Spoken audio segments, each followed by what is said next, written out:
We are here today speaking with Dr. James Honeycutt, PhD. And so let's have you continue on your line of thought there when you were coming back. I'm sorry, before we left. I'm already ahead of myself instead of behind myself. I'm already ahead of myself in that. So if you will, just go ahead and continue on with that. But there's two questions, and I don't know if you can answer these, so let me see if I can get them out really quick. Okay. I'm supposed to ask you about cycles that could be linked to what they call the sidereal, some people call it, time fixed star thing. Are you familiar with any of that? When you're talking about cycles, it's all about cycles. Sidereal cycles? No? I'm trying to think how to best address that. I understand basically, I think, what the person's asking. Because there are rhythms, there are, within a day, there's circadian rhythms, it's the daily rhythm. Then there are ultradian rhythms, which are the rhythms within a 24-hour cycle. So our sleep cycle is made up of multiple ultradian cycles. Then there are also infradian rhythms, which are the signals that are longer than a 24-hour period. So the seasons of the year are considered to be infradian rhythms, right? And our bodies are all affected by those kinds of things. So these rhythms that emanate from the cycles that are on, if you will, an astronomical scale, from the stars, from the universe, have a much larger time frame than even the seasons that we experience in most cases. And so, you know, we talk about the great alignment that occurred back at the end of 2012 and those kinds of things. So certainly those types of rhythms are important. I haven't done any studies to see how what we can do on a short-term basis can affect those kind of signals, but I would draw a basic conclusion that if our internal clock that we're tied to this Earth, this time frame continuum, is skewed, that we're out of sync with this Earth, then we're going to be out of sync with even those larger clocks, those signals that are from outside of this particular time-space continuum. I like it. All right. Another question? No, I think that was it for the moment. Because okay. as you were answering it, then the rest of it got answered by the way you answered the first part of it. So you're all good. Okay. You're ahead of yourself now. There you go. Okay. So Dr. Hallberg did some other interesting things. He noticed when he was first doing his studies with hormones, and this is in the 1950s, you know, post World War II, new discoveries of how these things were affecting the body. They were working with mice, and mice are nocturnal. They're awake at night and sleep during the day. And they would inject them with hormones and then study their blood levels to see how the hormones had affected them and things like that. And his results were not what he expected, right? Every scientist, doctor going into a study creates a hypothesis and says, if I do this, this is what the expected results are going to be. And his results didn't match up. It was suggested to go back and not repeat the test, but re-examine the results based upon the time that the mice were fed and when they went to sleep and woke up. And by doing so, he found a direct correlation between that. One of the things he discovered was that the process that we call transcription, where our cells transcribe the messenger RNA within the DNA of our cells to produce the protein. So our pancreas, for instance, it produces insulin. But that production of insulin is not a 24/7 process. There are cells in the body that have receptors that look for blood sugar levels and cause the pancreas to release insulin into the circulatory system to combine with the glucose in order to make that available for our cells to use. But the producing of that insulin appears to only occur at the upswing of each of these ultradian cycles. So when we are sleeping at night, when we're going from deep sleep and on up to light sleep and then into dream, on that upswing as we're going up is when our body is going to start producing the pancreas is going to produce the insulin. Apparently, so he proposed that medications have a timestamp attached to them that says this is when you should take this medication for the most effectiveness. And today there are some antibiotics that have to be taken at specific times, otherwise they are ineffective. Now, for years we've been told by doctors, you need to take this pill, before a meal or after a meal, or and it was explained to us it's to reduce getting an upset stomach from taking that medication. And while that may be true in some of those cases, some of the times it's because it's based upon when our body is going to actually get access to that medication and be able to use it the most effectively. So what he discovered was that our bodies are only producing these proteins that we need, or these external ones as well, during these ultradian cycles as they're beginning to go from the low to the high level. So what happens is that if our bodies can be affected by wireless signals now, we can interfere with the body's clock. We can interfere, therefore, with the body's ability to produce the proteins that it needs for repair and growth. Now, in the 1950s, the only thing that was strong enough to really cause this interruption that Dr. Hallberg could show was like an X-ray. So let's say you get up at 7 in the morning, you have a 9 a.m. doctor's appointment, and by 10 a.m. you're in front of an X-ray machine to do a chest X-ray. And boom, you get that chest X-ray at 10 a.m.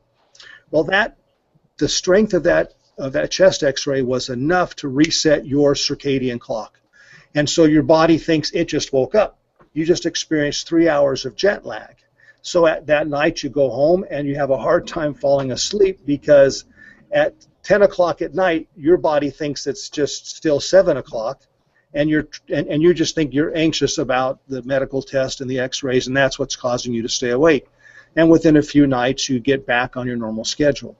So you fast forward to the 1950s, where there was very little wireless stuff buzzing around in the air, to now 2015, and we are just surrounded by all this electromagnetic stuff that's just completely filling the air around us.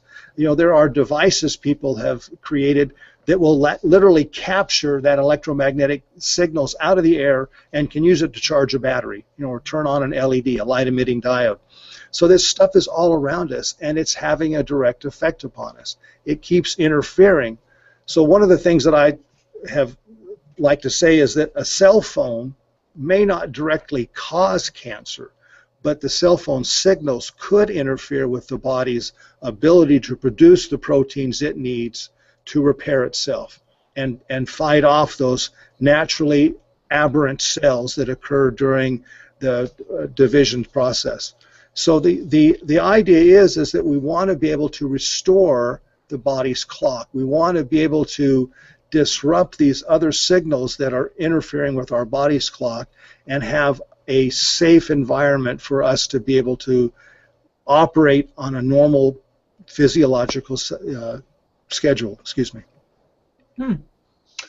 You have just, wow, I mean, that was a lot of information right there. I mean, when I stop and think about people's sleep habits, my own sleep habits, I live in a fairly rural area, so I don't have as much of that as I would if I lived in a really big city. But I'm thinking about all the EMF signals that are sitting out there, and I'm thinking about my own sleep cycles, and some of it I do kind of look at it as cyclic in nature. I mean, I think we all have our own personal cycles where we have times where we need 8 hours to sleep, and we do that for maybe weeks at a time, and then we switch off, and 4 hours of sleep is enough, and we can get through our day. Sometimes we have to have naps during the day, whatever the case may be. They're just kind of cycles. I always kind of considered them cycles, but I think I'm going to have to start looking at where have I been and what have I been doing and what have I been exposed to that may be causing some disruption. Most of my problem recently has been not that I can't fall asleep, I can't stay asleep. Something keeps waking me up all the time. I'm always being awake, and I'm not getting a real restful sleep. And I go to bed tired, I wake up tired, you know, because I'm not sleeping well when I do sleep. And I'm a big, huge dreamer on top of that, so I'm usually really busy when I confine myself in that space. I'm a lucid dreamer on top of that, so I know everything I'm doing. So it's been kind of a weird thing, and I always kind of just looked at it and equated it to what was going on astronomically out there. But I think maybe I might want to bring some of that a little closer to home. So what would you tell somebody like me? Well, Be the kind. first thing we did some studies to understand why, what are the things that we can do in our home to improve our sleeping, and without having to spend any money. Just what are the things that we can do just to help ourselves sleep better? It's kind of interesting. I mean, having a decent mattress and a decent pillow obviously are the first things that anybody should have.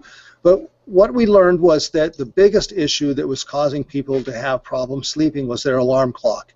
If it's a plug-in, even if it's a battery-powered alarm clock, other than a mechanical wind-up one, if it's within arm's reach, it's really too close to your head.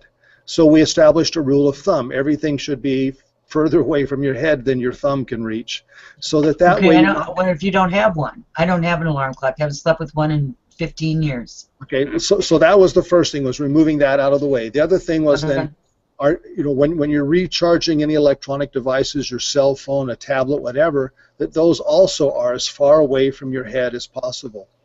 The other thing was understanding that if you sleep with your head towards magnetic north, there are energy meridians, the magnetic meridians, that you'll pick up energies on, and those can make for very vivid dreams just because of the alignment of the signals that are, within these lines in the earth. So moving your bed so that your head is not at magnetic north will make a difference as well. Obviously, having a dark room is significant. Not having pets that will jump on the bed and wake you up in the middle of the night. So one of the things that we did is that, let me kind of address how, when I have a customer who has insomnias, and they tell me that they're waking up in the middle of the night, they're not sure what's going on.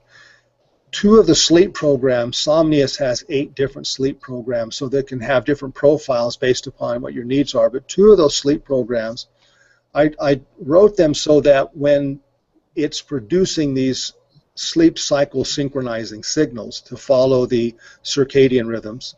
That was a mouthful, sleep synchronizing signals. But I love it. I decided that I would change the color of the flashing LED that's on there during the sleep cycle, so that when you were at the deepest level of sleep, it would be red, and then as it moved from deep to not quite as deep, it would be amber, and then yellow for kind of the lower sleep but not quite light sleep, and then on up to green, and then turquoise for light sleep, and blue for very light sleep, and then on up to white and even purple, if you will, for dream sleep. And then what I tell them to do is that put that program in place on your Somnius, slip it under your pillow, and when you wake up in the middle of the night, look at that light, because it flashes once every 30 seconds, so it won't take long for you to see that light. And remember what color light you're looking at. And if it's a red or it's an amber color, that means you were awakened during a deep sleep portion of your cycle. And typically the only reason you get awakened during deep sleep is because there was some external event that occurred, a dog barking, or a gate shutting outside, or somebody bumping the bed, your partner snoring, or it was an internal biological impetus to get up and empty our bladder, which happens as we get older as well. If when you wake up, on the other hand, and if that occurs, you need to identify what the interruption to your sleep is and eliminate that. If when you wake up, it's in the light sleep to the dream sleep area, it's actually very normal to wake up for brief periods of time during our dream cycles, which is how we remember our dreams in the morning, is we have to wake up during that dream cycle to remember what that dream was. If we sleep through the entire dream cycle, then we wake up in the morning and people say, I never dream. Well, we all dream, We just don't remember because we never woke up. We sleep, those people sleep so soundly that they never remember that they dreamt. So we have to wake up. So again, if you wake up and you see that the light is blue or white or purple, you're in the dream range of sleep, and that was natural to wake up. Just try to recall your dream if you want to. Put your head back on the pillow, and the somnolence will lead you back into deep sleep, and you'll follow back into sleep. What's concerning is when people wake up somewhere in the middle, or it's sporadic and they wake up all over the place. Interestingly, we found that for people that are in that category, it usually indicates that they either have a medication that is interfering with their sleep, and sometimes it's just a matter of talking to the doctor and saying, you know, I'm not sleeping well, I'm taking this particular pill, and I think I need to take it at a different time of the day, and work that out with the doctor. Or they might actually have some sort of physiological problem or an illness that they should have addressed as well. Either way, what we found is that for people that are waking up, that it's in different parts of the sleep cycle, or it's right in that middle between light and deep sleep, that they should probably talk to a health professional, whoever they trust, you know, with those kinds of things, and find out what's going on, because those are not normal times to typically be waking up. So that's the other thing, you know, it's just that has actually helped us to identify what's going on. And then what we found is that when a person is able to identify what stage of sleep they were in when they woke up, it also reduces a lot of the anxiety, you know, so what's wrong with me? Why can't I stay asleep during the night? And then that creates more of a feedback loop and keeps us up, and more anxiousness that begins to creep in. So being able to do that has been very helpful for people that have had that problem of being able to stay asleep. The other thing about waking up, though, in the middle of the night that we found interesting is that there are some people who wake up after 3 to 4 hours of sleep, and they actually get up and they find it to be a very productive time of the night for them, and they'll make notes and work on their next interview they're working on, and then be able to go back to sleep after a couple of hours. And so it might actually be a positive thing to wake up. It just depends. Our sleep cycles changed as a people on this planet because of the industrial age. Before the industrial age, you know, it didn't matter when you went to sleep and got up. You had to get up with the cows in the morning to milk them, or to you know, if we had an agrarian lifestyle. But we really rotated around the cycles of the sun and the moon. All of that was what was regulating all of our cycles. It wasn't until people started having to show up at a job at a particular time and, you know, work till a specific time of the day that we began having a lot of these health issues associated with sleep and sleep problems. And so there's just an issue with just the fact that that's the world that we live in, and our bodies for many, many generations weren't used to those kinds of cycles. And then we had to make this amazing shift and interfere with that. And so we have this mindset that we got to fit into this category, that if I'm not getting 7 hours of sleep from this hour to this hour every night, there's something wrong with me. And there may not be anything wrong at all, but it's important to understand what your body's telling you and what you're doing. And the other thing that we also know is that if we have a poor night of sleep, we tend to have a poor day that follows. And if we have a poor day, we tend to have another poor night of sleep. And we get into this vicious cycle of one feeding into the other. We get up in the morning and we have that, you know, initial get up and go, let's get things going, even if we're dragging a little bit.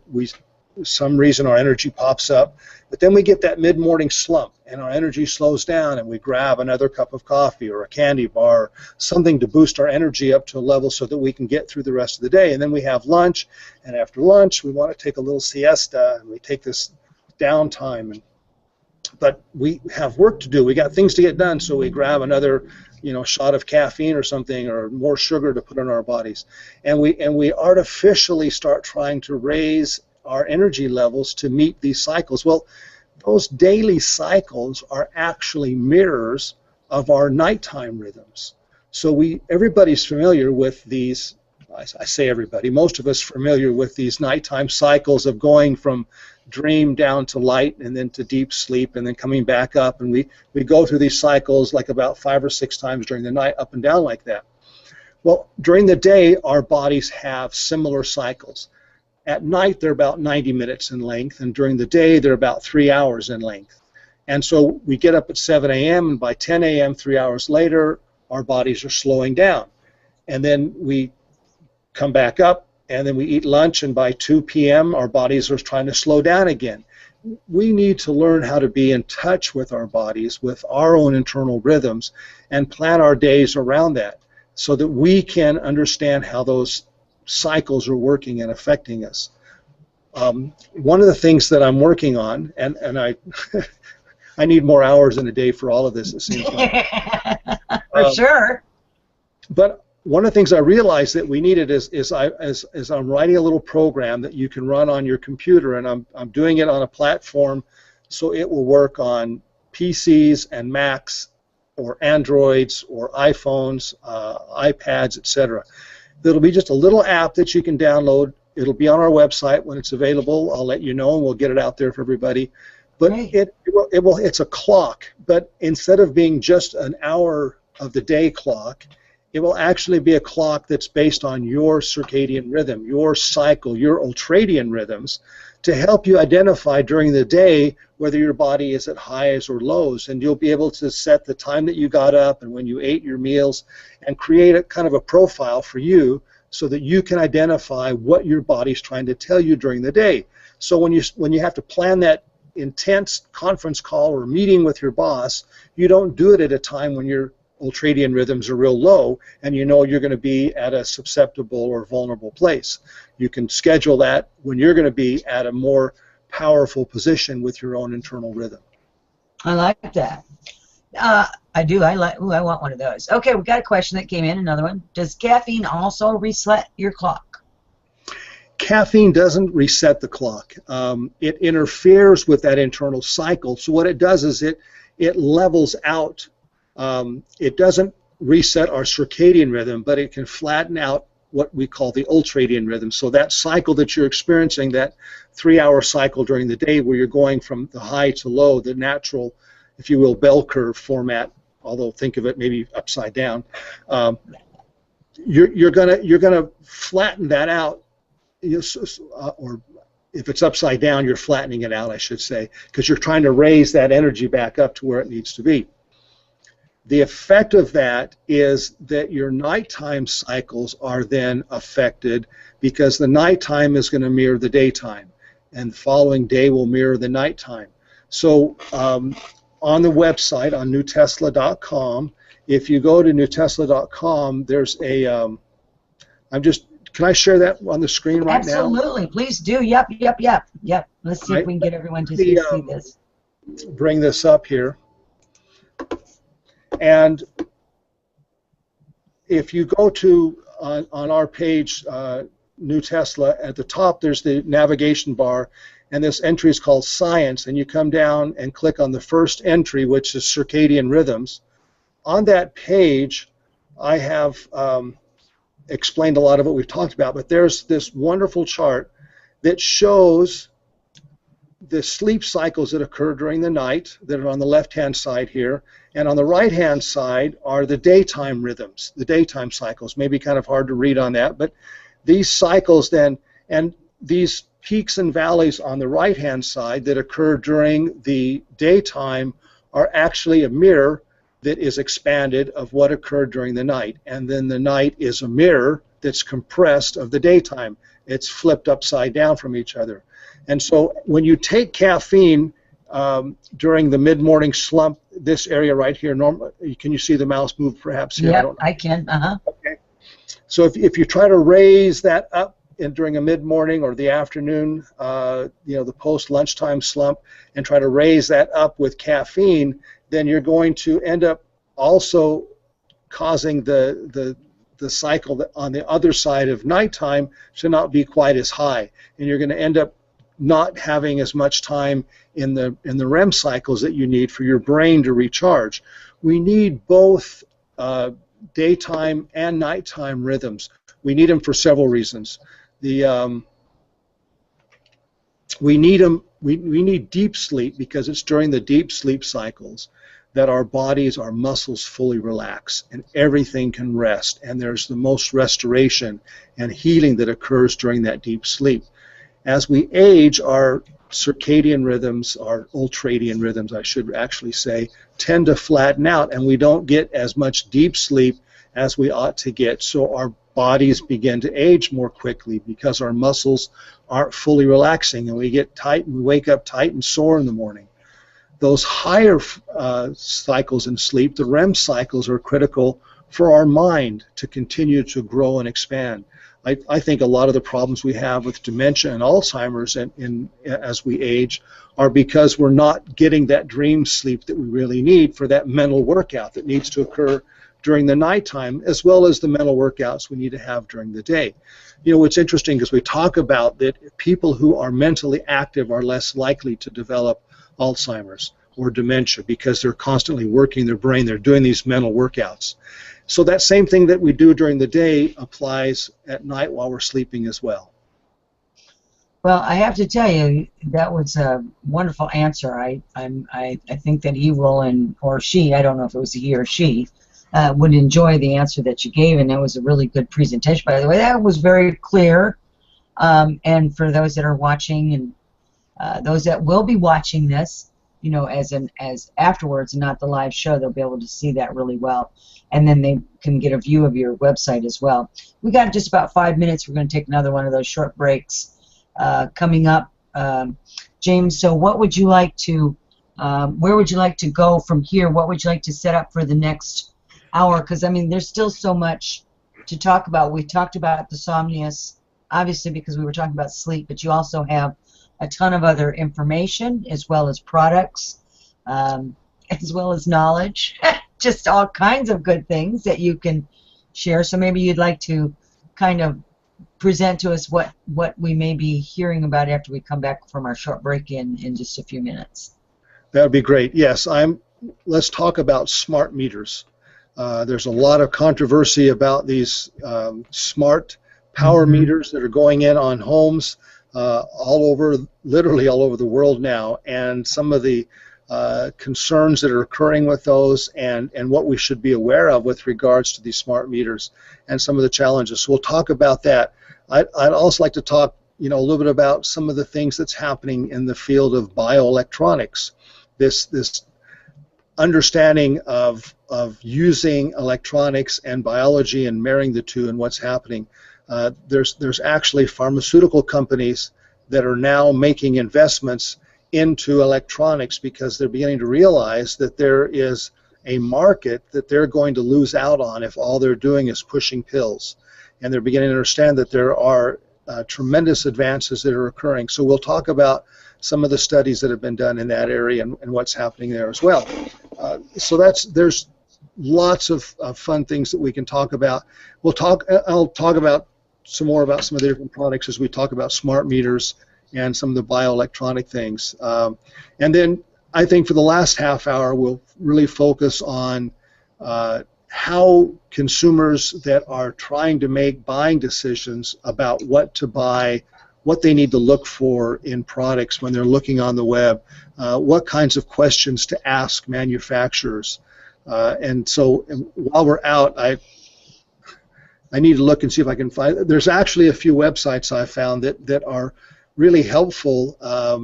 I don't know whether any of your viewers are familiar with like Snopes.com, when you can look up information about, you know, fake emails that come around, people saying, right? So Snopes.com. Yeah. Well, there are several websites like that that are really helpful, and I just realized that I should have had that pulled up here. So I may look at that during the break and see if I can find that real quickly. That'd be wonderful. Okay, you guys, so here's what we're going to do. We're going to go ahead and take that little short break. We'll be right back with some more, lots of information. I shouldn't say more, lots of information with James Honeycutt, so stay with us.